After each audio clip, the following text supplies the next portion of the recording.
आज हम बात करते हैं सोगुड़िया या सोगड़िया के बारे में। क्या आपने कभी इस शब्द के बारे में सुना है? अगर नहीं तो कोई बात नहीं। आज हम इसके इतिहास, संस्कृति और महत्व को जानेंगे। इसे एक प्राचीन सभ्यता या साम्राज्य के रूप में देखा जा सकता है जो मध्य एशिया में स्थित था। इसे इतिहास का एक बहुत ही दिलचस्प हिस्सा माना जाता है। उज़्बेकिस्तान, ताजिकिस्तान और अफगानिस्तान के भागों में है प्राचीन रेशम मार्ग के एक महत्वपूर्ण हिस्से के रूप में जाना जाता है। ये क्षेत्र केवल व्यापार का केंद्र ही नहीं था, बल्कि ये विविध संस्कृतियों, धर्मों और भाषाओं का संगम स्थल भी था। सोगड़िया का इतिहास, जिसके मुख्य संरक्षक सोगडियन लोग थे, एक ऐसी कहानी है जिसमें व्यापार, कूटनीति और सांस्कृतिक आदान प्रदान का महत्व दिखाई देता है। सोगड़िया का प्रारंभिक इतिहास अकीमेनिड फारसी साम्राज्य 550 से 330 ईसा पूर्व से जुड़ा हुआ है। इस साम्राज्य के दौरान सोगड़िया उसके एक महत्वपूर्ण सत्रापी या प्रांत के रूप में जाना जाता था।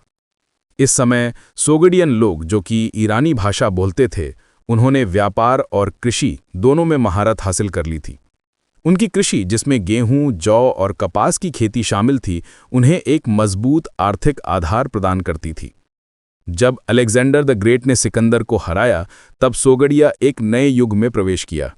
सिकंदर के खिलाफ उनका प्रतिरोध बहुत शक्तिशाली था, जिसका नेतृत्व स्पिटामिनिस ने किया। स्पिटामिनिस ने एक लंबे समय तक सिकंदर की सेना को रोका, लेकिन अंत में उन्हें हार का सामना करना पड़ा।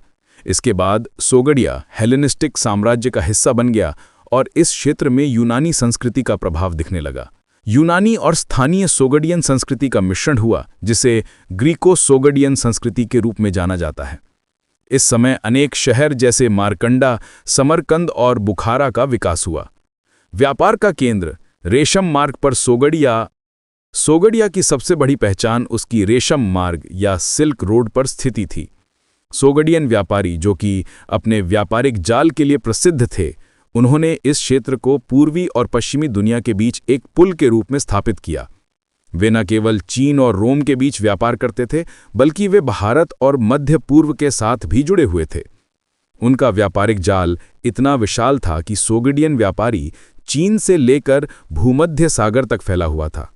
वे केवल रेशम ही नहीं, बल्कि उन्हें अन्य वस्तुओं के व्यापार में भी महारत हासिल थी, जैसे कि शीशे के बर्तन, सुवर्ण, चांदी, मसाले और अन्य बहुमूल्य धातुएं।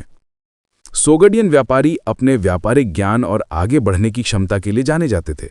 वे अनेक भाषाओं में महारत रखते थे, जिससे वे अलग अलग संस्कृतियों के लोगों से आसानी से संपर्क कर सकते थे।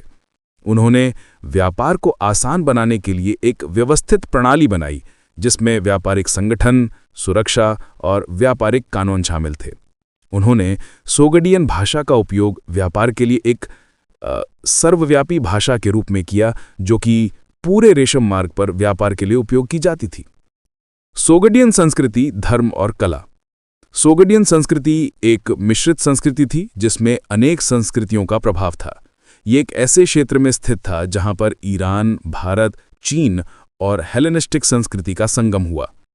सोगडियन लोग, जो कि मुख्य रूप से ज़ोरोआस्ट्रियनवाद का अनुगमन करते थे, उन्होंने अन्य धर्म जैसे कि बौद्ध धर्म, मानिकेयवाद और नेस्टेडियन ईसाई धर्म को भी अपनाया।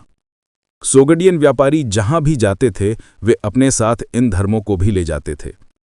सोगडियन कला और स्थापत्य में भी ये मिश्रण स्पष्ट रूप से दिखाई देता है। उनके मंदिर, महल और शहर जैसे कि पंजकेंत के अवशेषों से ये साबित होता है कि वे कला और स्थापत्य में महारत हासिल करते थे। उनके मंदिरों और महलों में बने चित्र, जो कि उनके दैनिक जीवन, व्यापार और धार्मिक विश्वास को दर्शाते हैं, एक महत्वपूर्ण ऐतिहासिक दस्तावेज हैं। ये चित्र हमें उनके सामाजिक, धार्मिक और सांस्कृतिक जीवन के बारे में विस्तार से बताते हैं। सोगडियन भाषा, जो कि एक पुरानी ईरानी भाषा थी, उसने भी एक महत्वपूर्ण भूमिका निभाई। सोगडियन लिपि का उपयोग, जो कि अरामेई लिपि से निकली थी, कई ग्रंथों और व्यापारिक दस्तावेजों में किया जाता था। इस भाषा ने न केवल व्यापार, बल्कि धार्मिक ग्रंथों के अनुवाद में भी सहायता की। कई बौद्ध और मानिकेय ग्रंथ सोगडियन भाषा में अनुवादित किए गए। सोगडिया का पतन धीरे धीरे हुआ। जब 7वीं शताब्दी में इस्लाम का उदय हुआ, तब अरब सेनाओं ने सोगडिया पर आक्रमण किया और उस पर कब्जा कर लिया। सोगडियन लोग धीरे धीरे इस्लाम में परिवर्तित होने लगे और उनकी भाषा और संस्कृति धीरे धीरे अरबी और तुर्की संस्कृति में विलय हो गई। लेकिन इसके बाद भी सोगडिया की विरासत हमेशा के लिए मिट नहीं गई। सोगडियन व्यापारिक प्रथाएं, कला और उनकी धार्मिक सहिष्णुता ने मध्य एशिया और उसके पार की संस्कृतियों पर एक गहरी छाप छोड़ दी। उनका व्यापारिक जाल और उनका सांस्कृतिक योगदान, जो कि रेशम मार्ग पर उन्होंने दिया, उसने पूर्वी और पश्चिमी दुनिया के बीच एक मजबूत संबंध स्थापित किया। आज भी जब हम उज़्बेकिस्तान, ताजिकिस्तान और उनके आसपास के क्षेत्रों में जाते हैं तो हम सोगडियन संस्कृति के अंश देख सकते हैं। उपसंहार: सोगडिया का इतिहास एक ऐसे क्षेत्र की कहानी है जो एक छोटा सा हिस्सा था, लेकिन उसने एक बड़ा प्रभाव छोड़ा। सोगडियन लोगों ने व्यापार, कूटनीति और सांस्कृतिक आदान प्रदान के जरिए एक ऐसी सभ्यता का निर्माण किया